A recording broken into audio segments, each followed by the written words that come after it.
Hi hello ಎಲ್ರಿಗೂ ನಮಸ್ಕಾರ. ನೀವು ನೋಡ್ತಾ ಇದ್ದೀರಾ ದೀಪಾ ಕ್ರಿಯೇಟಿವ್ಸ್ ಯೂಟ್ಯೂಬ್ ಚಾನಲ್. ನೀವು ಇದೇ ಫಸ್ಟ್ ಟೈಮ್ ನನ್ನ ಚಾನಲನ್ನು ನೋಡ್ತಾ ಇದ್ದರೆ ಪ್ಲೀಸ್ ನನ್ನ ಚಾನಲನ್ನು ಸಬ್ಸ್ಕ್ರೈಬ್ ಮಾಡಿ, ಹಾಗೆಯೇ ಬೆಲ್ಲೈಕನನ್ನು ಕ್ಲಿಕ್ ಮಾಡಿಬಿಟ್ಟು ಆಲ್ ಅನ್ನೋ ಆಪ್ಷನನ್ನು ಸೆಲೆಕ್ಟ್ ಮಾಡಿ. ನಾನಿವತ್ತು ನಿಮಗೆ ಬಾಳೆಹಣ್ಣಿನ ಹಲ್ವಾ, ಬನಾನಾ ಹಲ್ವಾ ಯಾವ ರೀತಿಯಾಗಿ ಮಾಡೋದು ಅನ್ನೋದನ್ನು ತೋರಿಸ್ಕೊಡ್ತಾ ಇದ್ದೀನಿ. ನಾನು ಇಲ್ಲಿ 5 ಏಲಕ್ಕಿ ಬಾಳೆಹಣ್ಣನ್ನು ತೆಗೆದುಕೊಂಡಿದ್ದೀನಿ. ನೀವು ಪಚ್ಚ ಬಾಳೆಹಣ್ಣಿದ್ರೆ ಅದನ್ನು ಕೂಡ ತೆಗೆದುಕೋಬೋದು.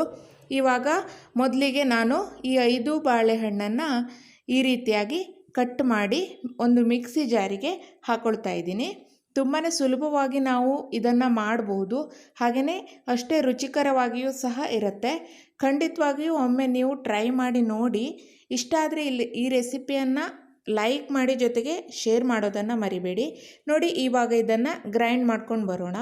ನಾವು ಏನು ನೀರು ಹಾಲು ಏನೂ ಹಾಕಬಾರ್ದು, ಹಾಗೇ ಇದನ್ನು ಗ್ರೈಂಡ್ ಮಾಡಿಕೊಂಡು ಬರಬೇಕಾಗತ್ತೆ. ನೋಡಿ, ನೈಸಾಗಿ ಗ್ರೈಂಡ್ ಆಗಿರಬೇಕು. ಚೆನ್ನಾಗಿ ಗ್ರೈಂಡ್ ಆಗಿದೆ ಇದು. ಇದನ್ನು ಪಕ್ಕಕ್ಕೆ ಇಟ್ಕೊಳ್ಳೋಣ. ನಂತರ ಒಂದು ಕಡಾಯಿಯನ್ನು ತೆಗೆದುಕೊಂಡಿದ್ದೀನಿ. ಅದಕ್ಕೆ 2 ಟೇಬಲ್ ಸ್ಪೂನ್ ಆಗುವಷ್ಟು ತುಪ್ಪವನ್ನು ಹಾಕ್ಕೊಂಡಿದ್ದೀನಿ. ತುಪ್ಪ ಬಿಸಿ ಆಗ್ತಾ ಇದ್ದ ಹಾಗೇ ನಾನು ಚಿಕ್ಕದಾಗಿ ಕಟ್ ಮಾಡಿಕೊಂಡು ಆ ಗೋಡಂಬಿಯನ್ನು ಫ್ರೈ ಮಾಡ್ಕೊಳ್ತಾ ಇದ್ದೀನಿ. ತುಪ್ಪದಲ್ಲಿ ಚೆನ್ನಾಗಿ ಫ್ರೈ ಮಾಡ್ಕೋಬೇಕು. ಲೋ ಫ್ಲೇಮಲ್ಲಿ ಇಟ್ಕೊಂಡು ನಾನು ಫ್ರೈ ಮಾಡ್ಕೊಳ್ತಾ ಇದ್ದೀನಿ. ಉರಿಯನ್ನು ದೊಡ್ಡ ಮಾಡಿಬಿಟ್ರೆ ಅದು ಸೀದೋಗಿಬಿಡುತ್ತೆ. ಸೊ ಅದಕ್ಕೋಸ್ಕರ ಸಣ್ಣ ಉರಿಯಲ್ಲಿ ಚೆನ್ನಾಗಿ ಫ್ರೈ ಮಾಡ್ಕೋಬೇಕು. ನೋಡಿ, ಇದು ಫ್ರೈ ಆಗಿದೆ. ಇವಾಗ ಇದನ್ನು ತೆಗೆದು ಒಂದು ಪ್ಲೇಟಿಗೆ ಹಾಕಿ ಇಟ್ಕೊಳ್ತಾ ಇದ್ದೀನಿ. ನೀವು ಗೋಡಂಬಿಯ ಜೊತೆ ಬಾದಾಮಿ ಬೇಕಿದ್ರೂ ಸೇರಿಸ್ಕೋಬೋದು. ನಾನಿಲ್ಲಿ ಬರೀ ಗೋಡಂಬಿ ಮಾತ್ರ ಹಾಕ್ಕೊಳ್ತಾ ಇದ್ದೀನಿ. ನೋಡಿ, ಇದನ್ನು ಪಕ್ಕದಲ್ಲಿ ಇಟ್ಕೊಳ್ಳೋಣ. ನೋಡಿ, ಇವಾಗ ಕಡಾಯಿಗೆ ಸ್ವಲ್ಪ ತುಪ್ಪ ಉಳ್ಕೊಂಡಿದೆ ಕಡಾಯಿಯಲ್ಲಿ. ಅದಕ್ಕೇ ನಾನು ಇನ್ನೊಂದು 2 ಟೇಬಲ್ ಸ್ಪೂನ್ ಆಗುವಷ್ಟು ತುಪ್ಪವನ್ನು ಹಾಕಿದ್ದೀನಿ. ತುಪ್ಪ ಬಿಸಿ ಆದಮೇಲೆ ನೋಡಿ, ಈಗಾಗಲೇ ರುಬ್ಬಿ ಇಟ್ಕೊಂಡಿದ್ದೀವಲ್ವ ಬನಾನಾ ಪೇಸ್ಟ್, ಅಂದರೆ ಬಾಳೆಹಣ್ಣಿನ ಪೇಸ್ಟ್, ಅದನ್ನು ಹಾಕ್ಕೊಳ್ತಾ ಇದ್ದೀನಿ. ಮತ್ತು ನೀರು ಏನು ಹಾಕ್ಕೋಬಾರ್ದು. ಬಾಳೆಹಣ್ಣಿನ ಪೇಸ್ಟನ್ನು ಹಾಕ್ಕೊಂಡು ಮೀಡಿಯಮ್ ಫ್ಲೇಮಲ್ಲಿ ಇಟ್ಬಿಟ್ಟು ನಾನು ಚೆನ್ನಾಗಿ ಅದರ ಹಸಿ ವಾಸನೆ ಹೋಗೋ ತನಕ ಫ್ರೈ ಮಾಡ್ಕೊಳ್ತಾ ಇದ್ದೀನಿ. ತುಪ್ಪದ ಜೊತೆ ಬಾಳೆಹಣ್ಣಿನ ಪೇಸ್ಟನ್ನು ಚೆನ್ನಾಗಿ ಬಿಸಿ ಮಾಡ್ಕೊಳ್ತಾ ಇದ್ದೀನಿ. ಒಂದು 5 ನಿಮಿಷನಾದರೂ ಬಿಸಿ ಮಾಡ್ಕೋಬೇಕಾಗತ್ತೆ. ನಾವು ನೋಡ್ಕೋಬೇಕು, ಬಾಳೆಹಣ್ಣಿನ ಏನು ಸ್ಮೆಲ್ ಇರುತ್ತಲ್ವ ಅದು ಹೋಗಬೇಕು.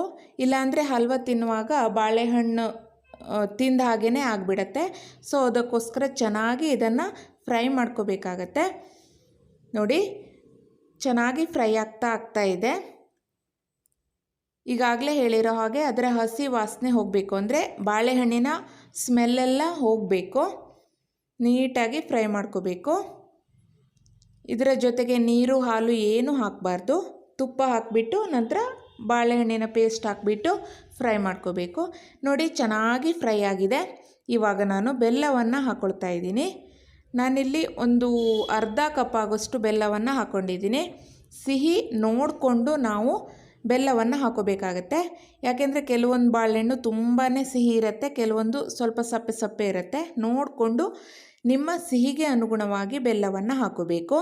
ಬೆಲ್ಲವನ್ನು ಹಾಕೊಂಡ ನಂತರ ನೋಡಿ, ನಾನು ತೋರಿಸ್ತಾ ಇದ್ದೀನಿ, ಚೆನ್ನಾಗಿ ಬಾಳೆಹಣ್ಣಿನ ಪೇಸ್ಟ್ ಜೊತೆ ಬೆಲ್ಲ ಮಿಕ್ಸ್ ಆಗಬೇಕು.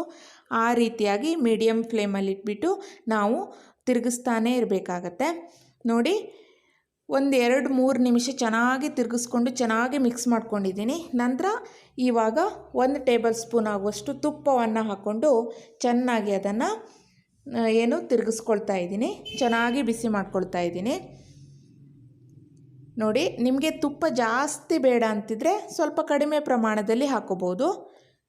ನಾನಿಲ್ಲಿ ಸ್ವಲ್ಪ ಜಾಸ್ತಿ ತುಪ್ಪವನ್ನು ಹಾಕಿಬಿಟ್ಟು ಈ ಒಂದು ಹಲ್ವಾವನ್ನು ಮಾಡ್ಕೊಳ್ತಾ ಇದ್ದೀನಿ. ತುಪ್ಪ ಜಾಸ್ತಿ ಹಾಕಿದರೆ ಟೇಸ್ಟು ಕೂಡ ತುಂಬ ಚೆನ್ನಾಗಿ ಬರುತ್ತೆ.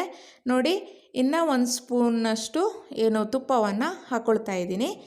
ನಿಮಗೆ ತುಪ್ಪ ಜಾಸ್ತಿ ಬೇಡ ಅಂತಿದ್ರೆ ಕೇವಲ 1 ಸಲ ತುಪ್ಪವನ್ನು ಹಾಕಿಬಿಟ್ಟು ಚೆನ್ನಾಗಿ ಬಿಸಿ ಮಾಡಿಕೊಂಡ್ರೆ ಸಾಕು. ನಾನಿಲ್ಲಿ ಸ್ವಲ್ಪ ಜಾಸ್ತಿ ತುಪ್ಪನೇ ಹಾಕ್ಕೊಳ್ತಾ ಇದ್ದೀನಿ. ನೋಡಿ, ಹಾಕ್ಕೊಂಡು ಚೆನ್ನಾಗಿ ಅದನ್ನು ನಾವು ತಿರುಗಿಸ್ತಾನೇ ಇರಬೇಕಾಗತ್ತೆ. ನೋಡಿ, ಒಂದು 5 ನಿಮಿಷ ಚೆನ್ನಾಗಿ ತಿರುಗಿಸ್ತಾನೆ ಇರಬೇಕು. ನೋಡಿ, ಅದು ಕೆಳಗಡೆ ತಳ ಎಲ್ಲ ಬಿಟ್ಕೋಬೇಕು, ಎಲ್ಲ ಒಂದೇ ಕಡೆ ಬಂದು ಸೇರ್ಕೋಬೇಕು. ಆವಾಗ ಅದು ಆಗಿದೆ ಅಂತ ಅರ್ಥ. ನೋಡಿ, ನಾನೀಗ ಫ್ಲೇಮನ್ನು ಆಫ್ ಮಾಡಿಬಿಟ್ಟು ಅದಕ್ಕೆ ಅರ್ಧ ಟೀ ಸ್ಪೂನಷ್ಟು ಏಲಕ್ಕಿ ಪೌಡರ್ ಜೊತೆಗೆ ಈಗಾಗಲೇ ಫ್ರೈ ಮಾಡಿ ಇಟ್ಕೊಂಡಿರುವಂತಹ ಗೋಡಂಬಿಯನ್ನು ಹಾಕ್ಕೊಂಡು ಒಂದು ಸಲ ಚೆನ್ನಾಗಿ ಮಿಕ್ಸ್ ಮಾಡ್ಕೊಳ್ತಾ ಇದ್ದೀನಿ. ನೋಡಿ, ಈಗ ಇದು ಚೆನ್ನಾಗಿ ಮಿಕ್ಸ್ ಆಗಿದೆ. ಇವಾಗ ನಾವು ಇದನ್ನು ಒಂದು ಪ್ಲೇಟ್ಗೆ ಹಾಕ್ಕೊಳ್ಳೋಣ, ಅಥವಾ ನಾನಿಲ್ಲಿ ಕೇಕ್ ಮಾಡ್ತಾರಲ್ವ ಆ ಮೋಲ್ಡನ್ನು ತೆಗೆದುಕೊಂಡಿದ್ದೀನಿ. ಅದಕ್ಕೆ ತುಪ್ಪವನ್ನು ಈಗಾಗಲೇ ಸವರಿ ಇಟ್ಕೊಂಡಿದ್ದೀನಿ ಆ ಮೋಲ್ಡ್ಗೆ. ಅದರೊಳಗಡೆ ಈ ಬನಾನಾ ಹಲ್ವವನ್ನು ಹಾಕಿಬಿಟ್ಟು ಚೆನ್ನಾಗಿ ಇದನ್ನು ಲೆವೆಲ್ ಮಾಡ್ಕೊಳ್ಳೋಣ, ಚೆನ್ನಾಗಿ ಸ್ಪ್ರೆಡ್ ಮಾಡ್ಕೊಳ್ಳೋಣ. ಇದನ್ನು ಒಂದು ಸ್ಪೂನನ್ನು ತೆಗೆದುಕೊಂಡು ಚೆನ್ನಾಗಿ ಸ್ಪ್ರೆಡ್ ಮಾಡ್ಕೋಬೋದು ನೀವು ನೋಡ್ತಾ ಇರ್ಬೋದು, ನಾನು ಸ್ಪೂನಿಂದಲೇ ಇದನ್ನು ಚೆನ್ನಾಗಿ ಸ್ಪ್ರೆಡ್ ಮಾಡ್ಕೊಂಡಿದ್ದೀನಿ. ಇವಾಗ ಇದನ್ನು ಪೂರ್ತಿಯಾಗಿ ತಣ್ಣಗಾಗಕ್ಕೆ ಬಿಡಬೇಕಾಗತ್ತೆ. 1 ರಿಂದ 2 ಗಂಟೆಗಳ ಕಾಲ ಇದನ್ನು ಪೂರ್ತಿಯಾಗಿ ತಣ್ಣಗಾಗಕ್ಕೆ ಬಿಟ್ಟುಬಿಡಬೇಕು. ಆ ನಂತರ ಇವಾಗ ನಾನು ಕಟ್ ಮಾಡಿಬಿಟ್ಟು ತೋರಿಸ್ತಾ ಇದ್ದೀನಿ. ನೋಡಿ, ಚೆನ್ನಾಗಿ ಕಟ್ ಆಗುತ್ತೆ. ಹಾಗೆಯೇ ಸುಲಭವಾಗಿ ನಾವು ಪ್ಲೇಟಿಂದ ಅಥವಾ ನಾವು ಯಾವುದ್ರೊಳಗಡೆ ಈ ಬನಾನಾ ಹಲ್ವವನ್ನು ಹಾಕ್ಕೊಂಡಿರ್ತೀವಲ್ವ ಅದರಿಂದ ಸುಲಭವಾಗಿ ನಾವು ಮೇಲ್ಗಡೆ ತೆಗೆದುಕೋಬೋದು. ನಾನು ತೋರಿಸ್ತೀನಿ ನೋಡಿ. ಇವಾಗ ಚೆನ್ನಾಗಿ ನಮಗೆ ಯಾವ ಶೇಪಲ್ಲಿ ಬೇಕೋ ಆ ಶೇಪಲ್ಲಿ ನಾವು ಕಟ್ ಮಾಡ್ಕೋಬೋದು. ತುಂಬಾ ಚೆನ್ನಾಗಿರುತ್ತೆ. ಹಾಗೆಯೇ ಬೇಗನೆ ಮಾಡ್ಕೊಂಡು ಬಿಡ್ಬೋದು. ಮನೆಯಲ್ಲಿ ಮಕ್ಕಳಿದ್ದರೆ ಈ ರೀತಿ ಬಾಳೆಹಣ್ಣಿನಿಂದ ಹಲ್ವವನ್ನು ಮಾಡಿಕೊಟ್ರೆ ತುಂಬ ಟೇಸ್ಟಿಯಾಗಿರುತ್ತೆ, ಇಷ್ಟಪಟ್ಟು ತಿಂತಾರೆ ಮಕ್ಕಳು. ನೋಡಿ, ತುಂಬ ಸುಲಭವಾಗಿ ನಾನು ಇದನ್ನು ಎತ್ಕೊಳ್ತಾ ಇದ್ದೀನಿ. ನೋಡಿ, ಈ ರೆಸಿಪಿ ನಿಮಗೆ ಖಂಡಿತವಾಗಿಯೂ ಇಷ್ಟ ಆಗುತ್ತೆ. ಒಮ್ಮೆ ಟ್ರೈ ಮಾಡಿ. ಈ ರೆಸಿಪಿ ಇಷ್ಟ ಆದರೆ ಪ್ಲೀಸ್ ಈ ವಿಡಿಯೋವನ್ನು ಲೈಕ್ ಮಾಡಿ, ಜೊತೆಗೆ ಶೇರ್ ಮಾಡಿ. ಹಾಗೆಯೇ ನನ್ನ ಚಾನಲನ್ನು ಸಬ್ಸ್ಕ್ರೈಬ್ ಮಾಡುವ ಮೂಲಕ ನನಗೆ ಸಪೋರ್ಟ್ ಮಾಡಿ. ನಾನಿವಾಗ ತೋರಿಸ್ತೀನಿ ನೋಡಿ ನಿಮಗೆ ಹಲ್ವಾ ಯಾವ ರೀತಿಯಾಗಿ ಬಂದಿದೆ ಅನ್ನೋದನ್ನು.